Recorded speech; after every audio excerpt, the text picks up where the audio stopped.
So, thank you, Pastor. Can you, since because I'm doing this new, but tell me, why did you become a pastor? Um, And you can just talk to me too. You don't have to. well, I've known I knew since the time as far as I can remember, I was going to be a leader.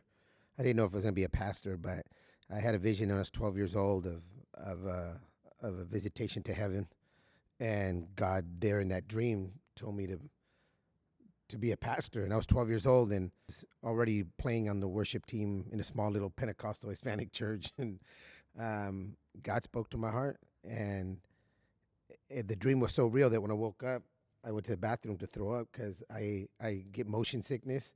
And in the dream, I went to heaven, shot up to heaven and then shot back down. And, that sticks with you. And then God confirmed it over the next few years that this is what he wanted me to do, to be a pastor. So I've known. For a while. I've known Okay. since the time I was 12.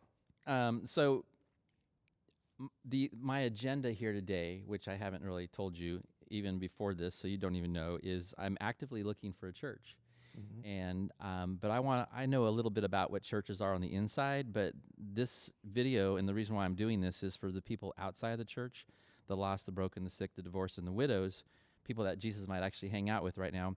But when I'm asking some of these questions, I'm almost thinking, like, what about that person that's been either hurt and has been away from the church for a long time, or someone who's like, I'll never go into that church because I'm way too much of a sinner. So that's part of my emphasis of why I'm wanting to do this. So what's the proudest moment of your church? I'd say the proudest moment for our church, there's a lot. The proudest for me as a pastor, was we were in a smaller building, sat 300 people in the neighborhood, and we had just went through a really difficult season, and we were down to like 30 members and 50, 60 in attendance when this building came up for sale. The people that own this building called me and said, we're ready to sell you our building. I go, I was never interested in buying your building. It sits, 700. There's no way. It was the worst possible time because a year before that, we're running 300 and, we're... What year was this again? 2009. Okay. 2010 actually when it all went down. So we're at the pinnacle of that place. And when this happened, it was difficult. It was really difficult. But what made me proud was predominantly, this is 93702. You can Google this. It's the second poorest zip code in California. Think about how big California is. The second poorest zip code. And it fluctuates every year between this zip code and the Calwa zip code, which is just, south of us. So this is not an affluent area, to say the least. We have the highest placement of kids in foster care in this zip code, and the highest placement of both parents incarcerated, which would make sense. That's why these kids. But we also have the highest density of pedophiles. You know how they have to register the state. It's just this is the hardest place to minister. And I'm so proud of my church that everything was against us. There was no way this should have happened. Yet God did it. And I think it had to be that way so that a man would not get the credit, so that a church wouldn't even get the credit. It had to be God. It had to be God. Prayed and fasted. We were selling. We were trying to raise money. I had 10 people trying to buy the other building and couldn't qualify. And the whole time, we didn't know this. This church had a meeting and entered it into their minutes 10 years before when I met the pastor that they would sell to us. And we didn't know that. We're fasting and praying, at the inauguration. I said, it would have been good for you to tell us that. Yeah. So they held out till we were able to do it, but the church came together. So I know you much better than I think some of the other pastors that I'm going to interview. But so this question, I almost say tongue in cheek. But and if you could try to keep I've got about 20 questions. I don't know if we're going to get through them all, but what does your church do to serve your community? The biggest thing we do is we have a sports league for kids. It's called Little Hoopsters. There's south of Shaw, there's one sports league. It's us. That is not Parks and Rec. Parks and Rec does a basketball league.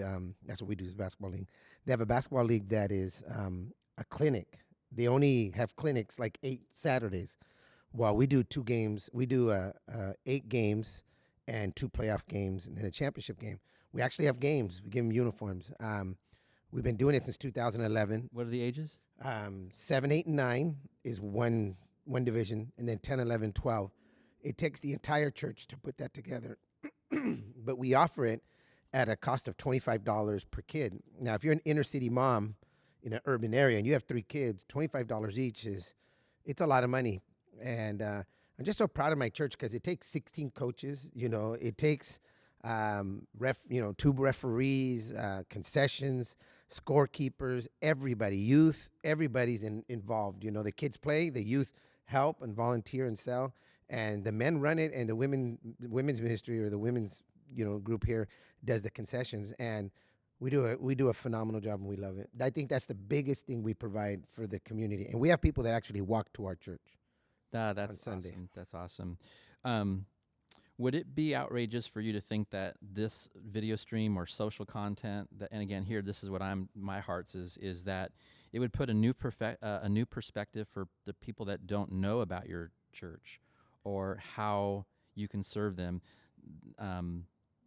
We've been on YouTube at Family Christian Fresno.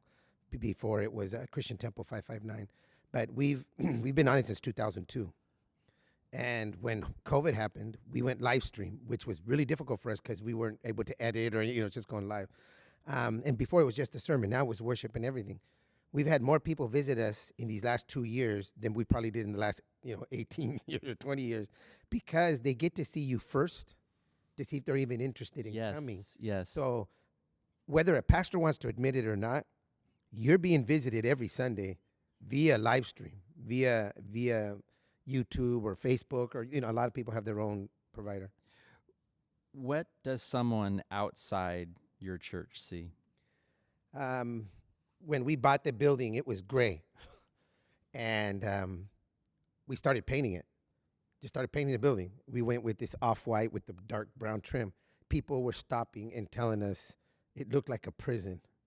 It looks like a church. Thank you so much.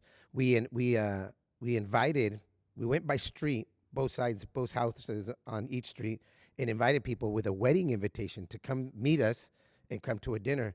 And some people showed up all dressed up, and some people came in pajamas, but everybody came. But the biggest thing was across the street. We have the parking lot. There's a triplex there, and a lady told me, "I've lived here 14 years, and you're the first person from this church I've met." I was like, "Wow, you've been here 14 years?" Do you think she's ever been here? Yeah, she has. We've helped her. I've helped break into her car, break into her house. She comes whenever she's needed. They recently moved away. Can we use the parking lot for a yard sale? Stuff like that. And yeah, we help them. They have an entrepreneurial spirit. So that's what they see. They see a church where before they didn't see that. Yeah, Pastor, that's awesome. I love hearing that kind of stuff. What is the cross? What is the cross?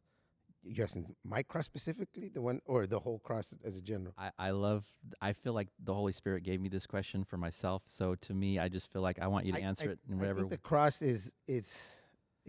it's got a physical symbol, especially for Latinos. We come from a Catholic background, most of us, all of us. Same here. And we have this symbol in our houses, above the doors and everywhere. But growing up, that cross had Jesus on it. Now we become evangelicals, or we become Pentecostals, or we're just no longer Catholics, and all of a sudden the cross doesn't have Jesus on it. And there's such a profound message on that he got off the cross, that he rose again. So physically, especially for Latino, Hispanic people, there's a physical. We grew up with the thing that if you have the cross in your hand, everything's gonna be okay.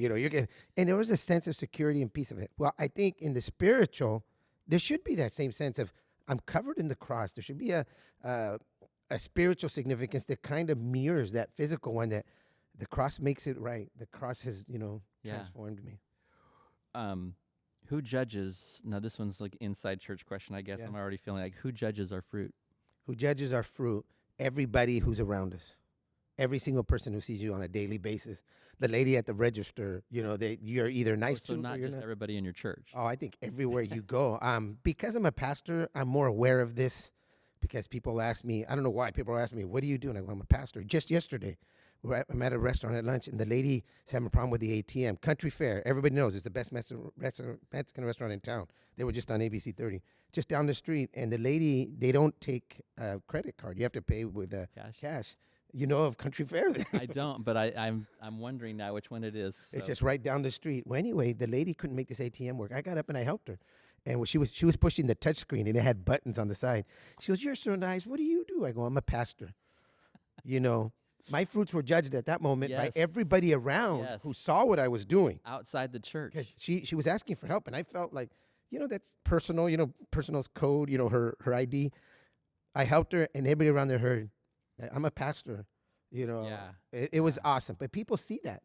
I think People. they're looking all the time. Exactly. All the time, right? Everywhere. And we think, oh, we're just going to show everybody our fruit while we're here. But Oh. Yeah, hopefully you're out there giving good fruit to the whole city, not just the people in not church. just- yeah. What do you call the gospel or the main purpose of the church? Well, the gospel is the good news of Jesus Christ being raised from the dead and giving us victory over sin and death. That's the gospel. It's literally translated from good news. The word gospel is translated in the Bible from good news. It means good news. The job of the church, I think, is for us to share the good news. Right now, more than ever, people need good news. People need good news. Yes. And the good news that I think we have to share is God can transform your life. God can turn you around. Whatever it is you're going through, He's the answer to what you're going through. So I think sometimes we get sidetracked with I got to preach the gospel. I got to tell this person's a sinner. They're going to hell. No, you might just be one person along the process that just shares the love of Christ with them by sharing the good news. Hopefully it piles on and they say, man, all these Christian people are, They're not doing this. I need to know. They're- Yeah, I don't, everybody understands. My church has never been like that. I had a vision of a church where everybody was welcome. All it's on our website. It's who we are. All generations, Right. multilingual, multicultural. We're not judgmental. Jesus is right here, sitting right next to us. What do you want to say, or what do you want to hear from him? Like, I mean, literally, like, I'm gonna get spiritual here and just say, let's just maybe take silence of 10, 15 seconds and just see what maybe you feel like you should say, or what maybe he might be saying right now in this moment.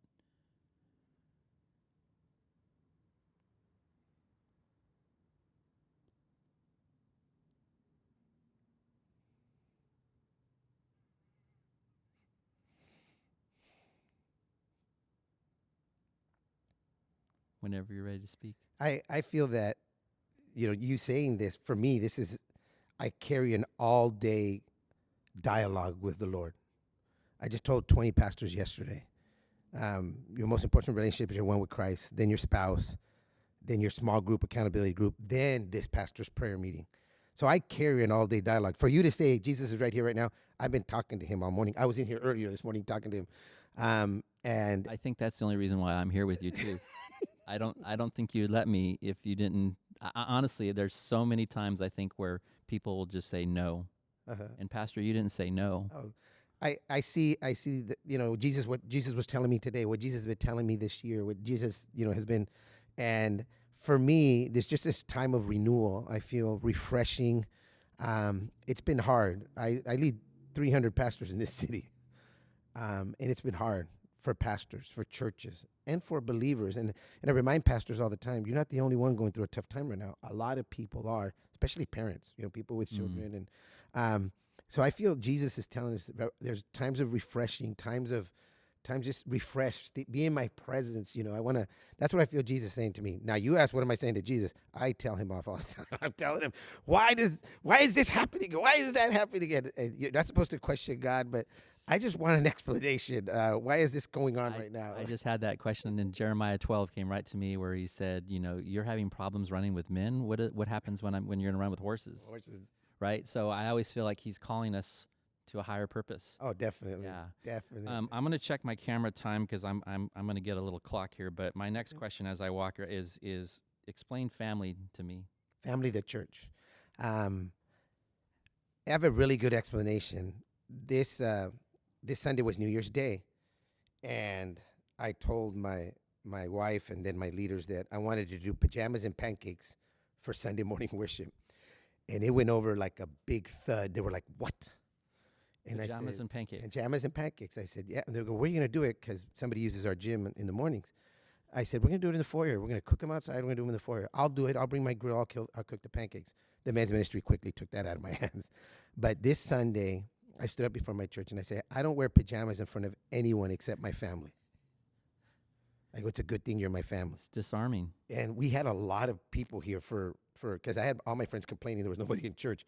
We had a lot of people here because they woke up. One mommy told me she got here. It was 9:30 to 10:30. She got here and she had her son, and he had two friends that stayed the night, and her daughter who had a friend stay the night. So she had 5 kids, herself and her husband. She goes, and her other kids. So she had 6 kids. She was like, "This was phenomenal. This is incredible." She goes, "I wish we could do this every Sunday." I was like, "Pajamas or pancakes?" She goes, "Both." So That's family. I wear I preached in pajamas. Now I won't do it every Sunday. But it makes the next question, because this is a genuine question I think I'm really struggling with, is when am I family? I think there's the corporate family of God that we're all a part of. This will blow your mind because it sounds kind of crazy, but I see people in my community as part of my family. They just don't know it yet. I helped that lady yesterday. Why? Because I saw her as family. Just this past weekend, not this weekend because I was out of town. The weekend before, a gentleman in a Mustang was broke down on the side of the road, and I pulled over and I tried to help jumpstart his old '66 Mustang, and he couldn't. I drove him to his house to get a second pair of jumper cables, brought him back, and we went to jump it, and it turned out he just didn't have it in park. But old cars are like that. They'll do that to you. But he said, "Why'd you stop and help me?" I go, "Because I prayed somebody would stop and help me." He goes, "Where's your church?" And I told him, and he didn't come. But anyway, I saw a man who needed help, Yes. and I helped him. Now, you don't help everybody, but when you can, Right, when you can. when you can, you do. So I see the community as my family. I see this church as my family. Now, it's easy for me to say that because I'm from Washington State, and the only family I have here, recently my sister-in-law moved here. But the church is my family. They were my kids' birthdays. They were well, I said this on Sunday. I did everything I could to make this Christmas season for you family oriented. You know, we had hot chocolate here during the week service, during the small groups. We made sure that there was times of just being together. We had a Christmas party. And some people asked me, "You sure you want to do that?" Because there was a lot of flu, RSV, and Right. COVID going around. And I said, "Well, whoever feels." And I told them Sunday, I did everything I could to make sure you felt you had a place you belonged to. Because the holiday season's tough on a lot of people. Yes. Yes. You know what they say? You feel lonely now, wait till tonight. Yeah. So Pastor, I'm going to turn the page, and I do that as this is kind of meant to be the halfway point. But I'm going to use this analogy that I think God helped me out with. Is I've gotten told no a lot. I'm in sales, so I'm like, I'm used to being told a lot. So when I go to a pastor and I ask him, "Hey, can I do this, or would I be willing to do that?"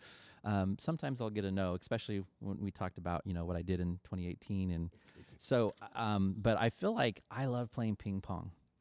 And it's been years since I've been beaten in ping pong. And to sound so arrogant, right? When I was in college, I played against some junior Olympic person that smoked me. I could not get 3 or 4 points on this person. Mm-hmm. But for the most part, I just feel like with pastors or with anything, it's like, can we play some ping pong? Can I challenge you with some of these next questions? I have a ping pong table in my house, and so only my sister-in-law beats me. Nobody else. I was talking figuratively. Oh, okay. I'm very good. Well, see, there you go. So I just feel like I'm never going to improve if I don't have anyone like you. If you're that great, then I'm like, let's go, because I want to raise my Bro, game. you should join there's ping pong clubs in town. I'm serious, and there's nobody there just loving on them. Okay. I'm serious. Well, then we're just going to do this, all right? Quick fire? Is it you want quick answers or? I don't know. You discover females are posting racy Instagram messages, or males are drinking or looking at porn, couples living together in your church. What do you do? We've had all those situations. Okay. I'm sure every church has. They just don't I had to get off of social media because of what I was seeing. And my wife and I would individually. Not you just said women. Men are just as bad. I said men drinking or looking at porn. I'm sorry. But we had men that were on social media, married men with their shirt off, showing their muscles, and we actually had conversations with that. And it finally came to the point where I couldn't see it because it was hurting my spirit. I've Knowing that it was that person and yeah. you're looking at them at your church. So you got off social media.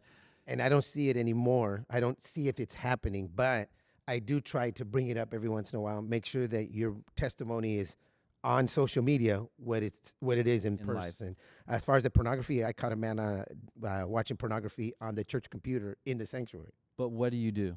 I sat with him and I told him, "You obviously have a problem. To do this in the sanctuary, it was off time. Nobody was around.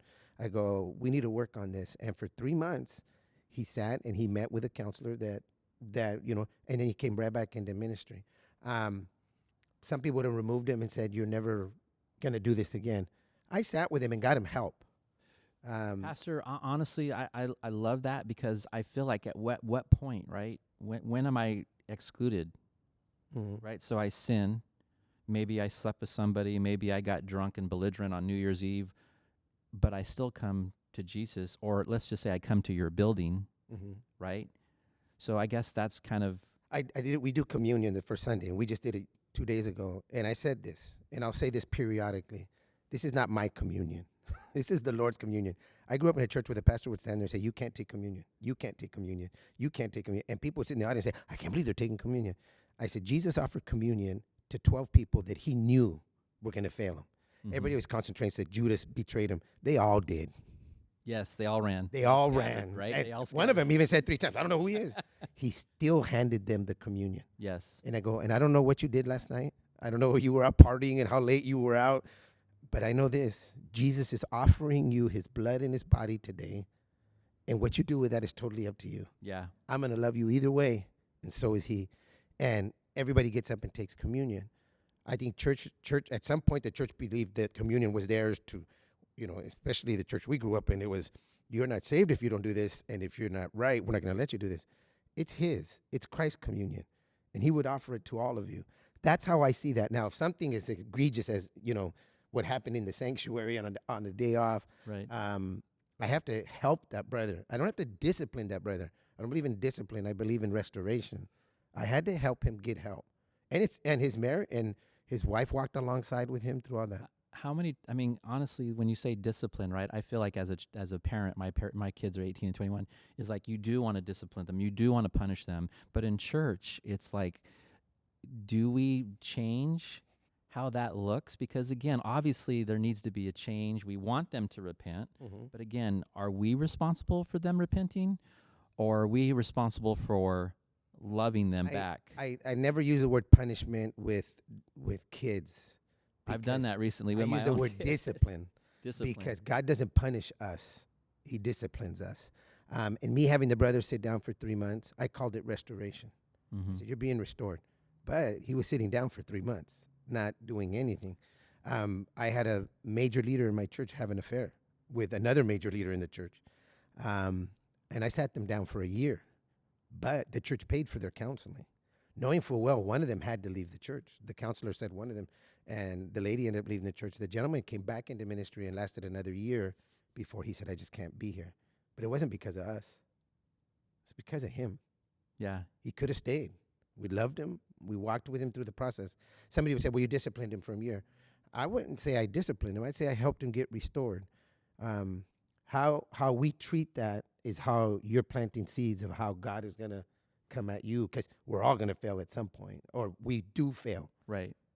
God sees Yeah. with how heavy-handed you are, and it starts with your kids. So, I love these quotes, and I'm going to mention a few quotes here. So, and maybe more so in your church that this might be more appropriate. But in the National Civil Rights Museum in Memphis, there's a display on the entrance that our lives begin to end the day we become silent about things that matter. And the ultimate measure of a man is not where he stands in moments of comfort and convenience, but where he stands at times of challenge and controversy. How do you measure up against these statements? These are both from, and again, when I thought about this, it's the Reverend Dr. Martin Luther King, right? We forget that he was a reverend, that his life was, to serve Christ. In June, I was on vacation. I get back from vacation, my email's packed. Everybody knew I was in vacation. I actually got a call on vacation. A reverend had prayed at the steps of City Hall to the queer one, the mighty queer one, the creator of all queers, and and the biggest queer of all, I'm not. Jesus Christ. This was all over the news, and my phone is blown up. Not just pastors, people who know that I lead the 21 days, people who know I lead the pastors clusters. I'm getting calls from politicians. What are you going to do about this? So I called my buddy Jim Franklin. I said, "What are we going to do about this?" He goes, "Let's call the clusters." So I called the 14 cluster leaders into a meeting, and they didn't want to touch it with a 10-foot pole, but 4 of us did. They just asked that I did not use the title Fresno Clovis Pastors Cluster Leader when addressing this. We wrote a letter to the mayor. We wrote a letter to the city council saying that this was egregious. This had to be addressed. This was wrong. And then we held a press conference with over 250 spiritual leaders and pastors in our community. Was it in City Hall? Because I think I saw it Yeah. broadcast. There was Well, actually. I was in the park across from City Hall. Okay. Myself, Jim Franklin, Jimmy Foote spoke. I took a beating for that publicly. I took a beating for that with some members in my church, that it was too political. I didn't see it as political, but I do get involved politically. I saw it as this guy was wrong. And then our zoo was going to host a drag queen show, and they changed for us. They moved it indoors, and, but the thing is, that's just one thing. I will stand up for truth and righteousness, and I've lost families in this church because I have. I didn't close during COVID. I was on Fox News National on their website for a whole day as the lead story, and it was a picture of me and a bunch of pastors in Southern California. We're not going to close. I immediately got calls from city leaders who said, Eli, what are you doing? We want to partner with you. And I said, the doors will remain unlocked. And they did. I would say for a month, nobody was here except the people doing the service, except the people that would stop by off the street, say, can you pray for me? Everybody was scared. Christians thought it was the end of the world. Yeah. They thought the second coming was coming, and instead of celebrating, they were terrified. And people on the streets were terrified. And what happened is that first Sunday, I told everybody, stay away. We're going to see what happens. And people just started walking in. They just wanted prayer. I don't want to be here for the service. Just pray for me. Prayed for them and moved on. Now, by that was April. It was March. By April, more people are coming. And we actually gained people because their churches were closed and they were looking for a church. So yeah, I'll take a stand for what's righteous, for what's just. I think that you've made I already know you've got a high watermark with some of these questions. And I have a friend that's like, why are you doing this? And are you? I don't. He's like, you want to expose? And I'm like, I don't want to expose. I'm literally looking for a church, and I just felt like, how do I know if this is the kind of church that I want to be? And obviously, we know each other. I've been to your church and that other things. But here's another one, which again you mentioned this, but your church closes forever. How are you gonna? Let's say COVID closes your church. It's like you got to close your building or something. How do you start a new church? That would be really easy. Okay. That wouldn't be difficult. You're saying the building or the people? No, I'm just saying you're no longer here, or you're called, like, you can't be a pastor in this building. Mm-hmm. I've been offered other buildings, by the way. I've been offered other churches. Okay. But if let's just to say the doors close at Family Christian Assembly, I don't think that I would fight to keep a building, but I would fight to keep the people, because some of the people have been with us. I've been pastoring the same church for 22 years. You're going to kill my next. You're not going to kill it, but you're leading segue into my next question perfectly. I would start holding services. I have 4 acres out of town, so I would just start holding service. Okay. We do a lot of stuff out there. So the building didn't. It's not who we are. Doctor, Miles Monroe, just before his passing, great legacy of leadership is what happens in your absence. True leaders don't invest in buildings, they invest in people. Success without a successor is failure. Who are you mentoring? I have phenomenal leaders in my church. I've heard this criticism of me, Pastor South of Shaw, because they say, look at them. They've been there. They're huge. And they've said these words. It's it's only because of the leaders he has. That's the only reason why. That's the only reason why he has what he has. And because of other leaders. No, the leaders that I have in my church. That's the only reason I am where I am. You got to remember, People's Church came down to 93702 and fell flat on their face. Celebrations come down twice and fall flat on their face. Mountain View fell flat on their face at Sunnyside High School. The Well 3 times. You're talking some of the biggest churches And in town. Via's trying it right now downtown. Yeah, well, I don't count that as Southeast Fresno. Downtown Oh. is a commerce area. Oh, okay. I'm talking Southeast Fresno, the Got it. Okay. urban neighborhood. This isn't easy down here. It's not easy. It's extremely difficult. So when people from around here see that you're having success, they've said it. It's because of the leaders he has. What they don't realize is all the leaders I have, we grew from the ground up. We have now, like, Pat. Pat came from a church because his church closed. He ended up here. But even then, I had to restart him and reload him and reach. I tell him all the time, bro, you had to get saved before you came to the rest. So I invest all my time. I would say 90% of my time in my leaders. Now, I have a staff, a paid and unpaid staff of 12, and then a board of 4. I consider myself pastoring those, 8 families. They help me pastor this church. There's a lot of things that I don't know happens because they pastor so well. And now one of my best friends I got here in 2000. From 2002 now is he left, came back, and then he's in my church as a pastor. He's helping me pastor this church.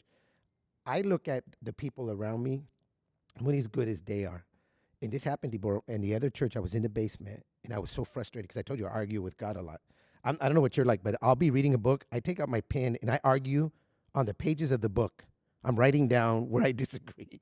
Oh, that's a good point. Like he's ever going to see it, the author, But I argue with God, and I told God this. This was like my 3rd or 4th year into it. I go, I need better leaders. You've given me horrible leaders. These are terrible leaders. And literally in the basement, I was sitting down. I don't remember why I was in the basement, usually in the sanctuary. The Lord told me, make them better. So that was like 2002, 2003. God told me, if you want better leaders, make them better. So That's beautiful. I have poured into them. We go to leadership retreats. We go to retreats of our own. We're always together. We make sure that our knees are under a table somewhere eating a lot. And quite frankly, I don't make decisions without them, except for one. When I wanted to reopen Wednesday night, the staff and the board went against me. So in September, right when we got back from the Ironman's retreat, so the third week in September, I started Wednesday night without anyone. I said, I'll do the Zoom from the pulpit here by myself. So that day, there might have been 7 people here. Fast forward, September to now, Wednesday's on fire. And I wanted to cancel it for the three Wednesdays of the 21 days like I've done every year. And the staff and the board told me, no, that's a mistake. They said, why? I said, why? They said, because the kids, we got like 20 kids coming on Wednesday night. They're not going to go to the 21 days. No. And for 21 days, for 3 weeks, they're going to miss out. And I said, okay, I didn't even think about it. A week later, I'm sitting there thinking, wait a minute. They never wanted me to start the Wednesdays. They held me back for 4 months that I wanted to restart. They stopped me. And now they're not letting me cancel it. But that's how good your leaders are. Other than that one decision, I run it by them. What did they think? What do you guys feel about this? How do you, like we did VBS in October. We used to have 50 kids on a Sunday. We were down to like 8. And I said, we need to do something. We're going to do VBS in October. So I had a 20-foot wide, 10-foot high ark right here on the stage, did 2 sermons on the ark, tore that down. And we built an altar that went up here, and it was the fiery furnace for Meshach, Shadrach, and Abednego. Literally burned them. We had a statue on that one, no exaggeration, higher than that black curtain. I think it was 24 feet high, the statue. And then literally, bro, we did Peter Walks in the Water. We brought a boat into the church. I had to cut it in half, a perfectly good boat. This is all for VBS. This is all October on Sunday mornings. Oh. And then we had to cut it in half. The youth did all the dramas. The kids all sat here. We now have over 20 kids on Sunday morning. I can't do that by myself. Getting that boat in here was, Yeah. And then I did a lot of the work in October because remember, I'm trying to get them back into the swing of things. And in December, when we did the Christmas pageant, 4 scenes on this stage, one of them including a sleigh bigger than the drums, I had to do nothing. Those leaders did it. So yes, other pastors will use the word mentoring. I believe more in working together, co-laborers. Jesus used the word discipling. Paul used the word co-laboring. Because at a certain point, I don't know if I'm discipling them anymore as we're working together at this. Does that make sense? If it's always a disciple relationship, Right. then I didn't grow them. They need to grow to where, okay, we're co-laborers now. You go get somebody else. Right. So Paul and what is it? Was it Barnabas? Timothy or They were arguing, or Titus. they weren't seeing it, and they went different directions. And that's okay. Yeah, and I think It's is right. totally okay. So last question, and I really appreciate all your time, and No problem. but and I'm not going to ask personally, but I'm asking if I were out there, then why would I come to your church? This is a very, very difficult question for you to ask me, and I'll tell you why. I literally told somebody the other day, I don't think you should come to our church. They said, why? I go, the ministry we do down here in 93702, the second poorest zip code in California, is not the same. And I told this person, you need a church that has it all together. I told him, you right now, because he was going through separation, you need a church where you're going to be able to go to a discovering single life or divorce recovery. I go, you need a church that has it together. I go, I need people down here that are ready to go to war. How did he? You're still healing. How did he take it? Very badly. Hmm. And he told me, what do you think? What do you mean? And I go, look, he was having trouble in his marriage, and he had 2 teenage kids. Kids here, the teenagers, minister. I just told you, they did dramas. Right. And I'm dealing with some issues right now in the that I had to deal with in the last drama where a girl came out of the closet. It was just terrible, just terrible. I told this person, you need a church that's going to heal you. This church is going to work you. Flat out. We have 5 small groups for men's ministries. The women's ministry has 3 small groups. The youth department ministers. He wasn't ready for that. Pastor, I think that's why I enjoy you so much, is because you don't sugarcoat it, and for you to tell that person the honest answer, which I'm sure, like you said, And he's a worship leader. He would literally be on this stage because he has something every church down here wants. The guy's gifted, talented, can preach, can sing. This isn't the place for you. So when you're saying, why would I tell a person? I would have to, now, if the person's a lost person, that's a totally different story. When I run into people all over the city that don't know the Lord, I find out what great church is near them. It's so hard to get people to go to church. I probably invite more people to other churches than I do my own, because I want them to be as easy as possible for the non-believer to find a place that's close to them that can meet their needs. God will give me who I need. God will send us who we need. It's not just about my church. And you've been here. You've heard me say this. Welcome to Family Christian Assembly. I know there's a lot of great churches in this town, and you honor us with being here today. This is not the only church. I feel, and it sounds arrogant, I have all these satellite churches all over Fresno that are great, and I can send somebody there. Yes. Now, if they live in my neighborhood, like the gentleman whose battery I jumped, I told him, come to my church. If there was a church closer to him that I think would, because he was not a believer, I would say, go to that church. Now, he hasn't come. It's been 2 weeks, 2 or 3 weeks. If he shows up, but that's what I'm telling you.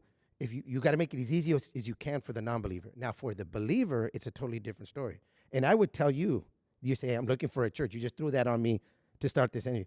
I would say, David, where are you in your life, and what is it you need from a church? Because I know churches that can meet that. Because not every church is at the same, I'll explain it this, Big Bang Theory, the show. We need the church of the Big Bang Theory, of the guys that are heady, nerdy, and want to hear pastor teach on Sunday, not like me, hellfire and brimstone, and bring it. They don't want that every Sunday. That's not what they need. I heard somebody tell me the other day they're living in one of the biggest churches in town. They said, why? Because every Sunday is an invitation to accept Jesus Christ. He goes, and we need more than that. And I understood exactly what they were saying. Right. And I asked them, are you involved in the weekly stuff in the small group? And they said, no. I go, you should try that first before you leave.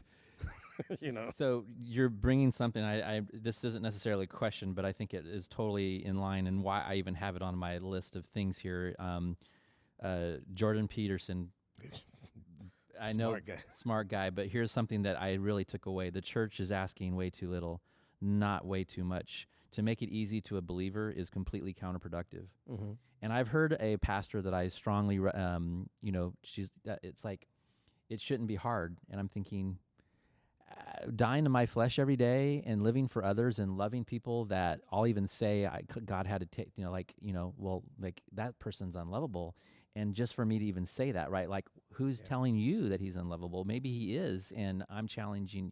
So I feel like sometimes being a Christian and truly walking the gospel out is the hardest thing in the world, because you just have to keep asking the Spirit to help you. But again, as a pastor, I love that you're saying, I'm wanting people that are going to go to war, that they're ready for battle, and you're not sugarcoating your church. Like, I always But he say, needed ministry, bro. He needed his marriage needed some healing.